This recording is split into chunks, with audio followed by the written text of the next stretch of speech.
Ok, ja, 2 mörk í dag hjá þér, hvernig líður eftir leikinn? Bara vel, þetta var erfiður leikur, þú veist, hörkuleikur, það er alltaf hörkuleikur að mæta Stjörnunni, en mér líður bara frábærlega. Hvernig fannst ykkur svona spil í dag? Bara svona ánægð með spilumennskuna? Þú veist, fyrri hálfleikur, bara 50-50, þú veist, þetta var bara það sem við máttum búast við, en í seinni fannst mér við alveg taka í leikinn og þú veist, mann leiðir miklu betur í seinni og þú veist, við heldum bara miklu betri í boltan og það verður frábært að sjá sendingarhlutfalli og svona.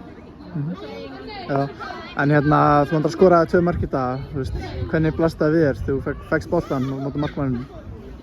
Þú veist, það gerist náttúrulega ótrúlega hratt, en þú veist, ég bara keiraði á hana og já, það er bara það sem maður bara að gera þegar maður komin einn í gegn og svo bara hugsa að leggja boltan í netið, sko.